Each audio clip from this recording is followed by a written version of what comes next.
ਅੱਜ ਤੁਹਾਨੂੰ ਪਿੰਡੂ ਆਪਣੇ ਪਿੰਡ ਦੀ ਸਵੇਰ ਵਿਖਾਏ ਦਾ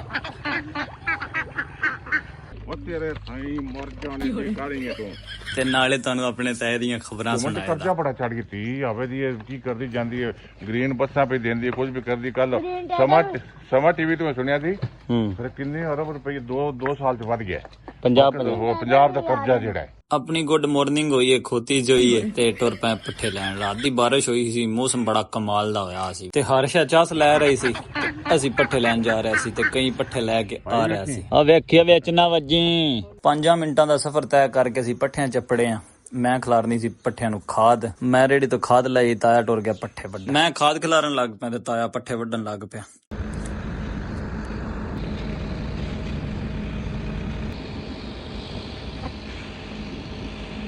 ਤਕਰੀਬਨ 5-7 ਮਿੰਟਾਂ ਖਾਦ ਖਿਲਾਰੀ ਹੈ। ਤਾਇਆ ਥੱਬੀ ਪੱਠਿਆਂ ਦੀ ਵੱਡੀ ਹੈ। ਗਿਆ ਵਾ ਤਾਇਆ ਕੋਲ ਦਾਤਰੀ ਲਈ ਹੈ। ਮੈਂ ਕਿਹਾ ਮੈਂ ਪੱਠੇ ਵੱਢਣਾ, ਤੁਸੀਂ ਲੱਦੋ। 8-10 ਮਿੰਟਾਂ ਦੇ ਵਿੱਚ ਪੇਂਡੂ ਸਾਹਿਬ ਨਾਲ ਪੱਠੇ ਵੱਢੇ ਨੇ ਤੇ ਤਾਏ ਨੇ ਪੱਠੇ ਲੱਦੇ ਨੇ ਤੇ ਖੋਤੀ ਨੂੰ ਸਲਮ ਮਾਰੀ ਹੈ ਤੇ ਵਾਪਸੀ ਟੁਰ ਪਏ।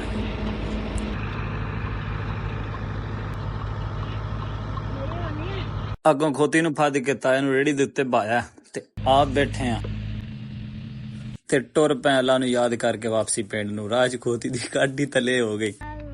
ਤੇਰੇ ਸਾਈ ਮਰ ਜਾਣੇ ਦੀ ਕਾੜੀਆਂ ਤੋਂ ਕਾਠੀ ਸਿੱਧੀ ਕੀਤੀ ਹੈ ਤੇ ਫਿਰ ਟੁਰ ਪਿਆ ਗਾ ਨੂੰ। ਤਾਏ ਨੂੰ ਆਪਣੀ ਉਮਰ ਦਾ ਇੱਕ ਬੰਦਾ ਨਜ਼ਰ ਆ ਗਿਆ। ਤਾਏ ਨੇ ਉਹਨੂੰ ਇੱਕ ਸ਼ੇਰ ਸੁਣਾਇਆ ਤੇ ਆ ਦੱਸੋ ਕਿਹੜੇ ਸ਼ਾਇਰ ਦਾ ਇਹ ਸ਼ੇਰ ਹੈ। ਉਹਦਾ ਕਹਿ ਸੀ ਅਗਲੀਏ ਤੇ ਪਿਛਲੀਏ ਸਦਕੇ ਜਾਵਾਂ ਪਿਛਲੀਏ।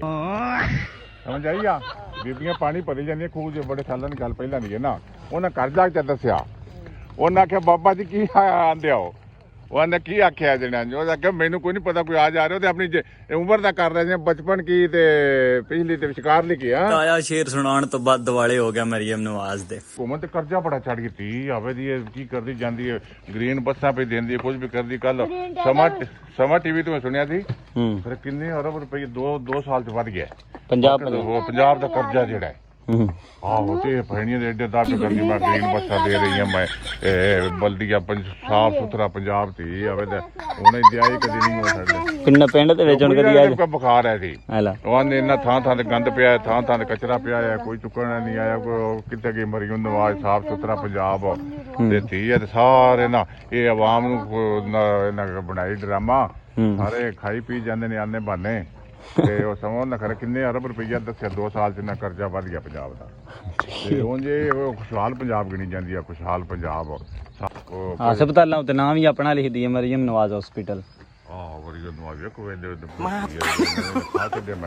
ਇੰਜ ਕਰਕੇ ਸਵੇਰੇ ਸਵੇਰੇ ਤਾਏ ਦੀਆਂ ਖਬਰਾਂ ਸੁਣਦੇ ਆ। ਸਾਡਾ ਕੰਮ ਹੋ ਜਾਂਦਾ ਤੇ ਫਿਰ ਅਸੀਂ ਸਾਰਾ ਦਿਨ ਲਈਦੀ ਹੈ ਚਾਹ।